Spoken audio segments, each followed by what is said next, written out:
के हालात ऐसे थे कि वो अब वक्त आखिरी वक्त था उसके लिए, वो बाप बहुत बेचैनी में था। डॉक्टर ने कहा देखो कितने भी पैसे खर्च करोगे बचने का कम चांस है, एक चांस है अगर कोई तुम्हारा अपना गुर्दा ला करके दे दे, अगर कोई तुम्हारा अपना रिश्तेदार करीबी अपना गुर्दा तुमको दे दे तुम्हें बचने का चांस है। बाप ने बेटे को बुलाया, बड़े बेटे को बुलाया, देख बेटे मैंने तेरे लिए जवानी खत्म की, मेरे बेटे देख मैंने तेरे वास्ते घर से परदेश निकला, परदेश में धूप में खूब मेहनत की, बेटे मैंने तेरे वास्ते न जाने क्या क्या नाज नखरे बर्दाश्त किए, बेटे आज मेरे दिल की ख्वाहिश है मैं चंद दिन दुनिया में जीना चाहता हूँ, बेटे अगर तू मुझको अपना गुर्दा दे देगा मैं चंद दिन दुनिया में जिंदगी गुजार लूंगा।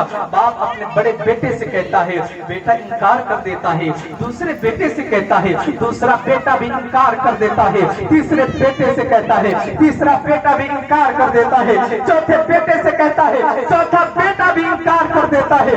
ये बात रिश्तेदारों में फैल गई। डॉक्टर से बाप ने डॉक्टर से कहा देखो बेटे ने तो गुर्दा देने से इलाज इनकार कर दिया है, अगर कोई इलाज है तो मुझे डॉक्टर अस्पताल ले चलो, मुझे जिंदगी जीनी है, कुछ उपाय करो। डॉक्टर उसको अस्पताल लेकर के जाता है। ये बात जब रिश्तेदारों में फैल गई और फैलते फैलते ये बात जब बेटी के कान में पहुंची है, वो बेटी दौड़ती हुई, वो बेटी अपने ससुराल छोड़ करके अपने बाप के पास हॉस्पिटल में आती है। हॉस्पिटल में आकर के डॉक्टर से कहती है, डॉक्टर साहब आप मेरा गुर्दा दे दो, डॉक्टर साहब आप मेरा गुर्दा ले लो लेकिन मेरे बाबा की जान बचा लो। वो बाप के लिए कितना प्यार था। वो बेटी कहती है डॉक्टर साहब आप मेरा गुर्दा ले लो लेकिन मेरे बाबा की जान बचा लो। वो बेटी कहती है, वो बेटी डॉक्टर से कहती है तो डॉक्टर कहता है ए बेटी तू कौन है, तेरी पहचान क्या है, तू आई कहाँ से, बता तो सही।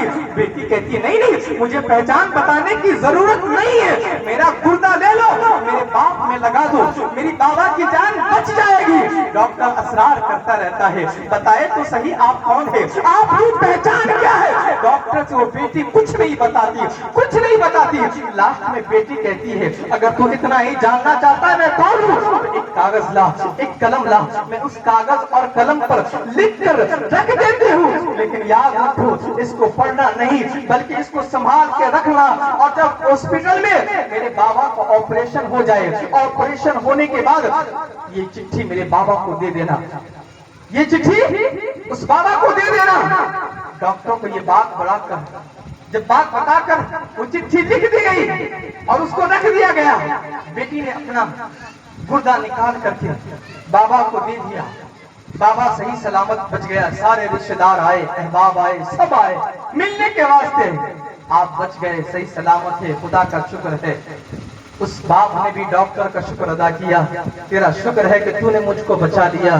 तो डॉक्टर कहता है तू मेरा शुक्र अदा न करना, तू मेरा शुक्र अदा न कर, शुक्र अदा कर उस बेटी का, शुक्र अदा कर उस बेटी का जिसने वक्त पर आकर के तुझे अपना गुर्दा दे करके तेरी जान बचाई। वो बाप पूछता है आखिर वो बेटी कौन थी।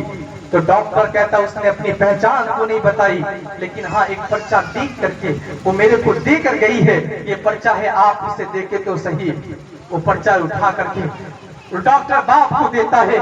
बाप जब उस पर्चे को उठा करके खोलता है और देखता है तो उस पर्चे में लिखा था बाबा मैं बरसों हो गई, मैं इंतजार करती थी, ईद का चांद जब आता था मैं इंतजार करती थी मेरा बाबा आएगा मुझसे मिलने के लिए।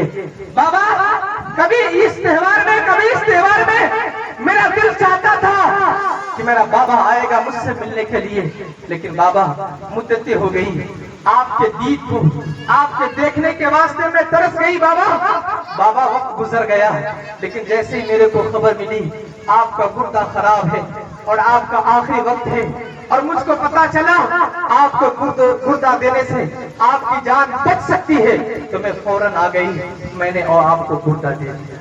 तो उस बाप को पता चला जिस बेटे को मैंने बड़ा प्यार किया वो बेटा मेरा कुछ काम का नहीं। ये मत समझना मैं बेटी की तारीफ कर रहा हूँ तो बेटों की कोई अहमियत नहीं है, ऐसा नहीं है। जहाँ बेटों की अहमियत है वहाँ बेटों की अहमियत है। वो बेटों की अहमियत देखा नहीं, गौसे आजम की माँ से कहा गौसे आजम ने माँ से कहा, माँ मैं बाहर जाना चाहता हूँ, पढ़ने के लिए जाना चाहता हूँ। माँ ने इजाजत दे दी और बताया और कहा, मेरे बेटे जा रहे हो, वादा करो झूठ मत बोलना। और उस बेटे ने सच बोल करके उस डाकुओं को, जो हक से दूर हो गए थे, खुदा से दूर हो गए थे, उस सच की बरकत से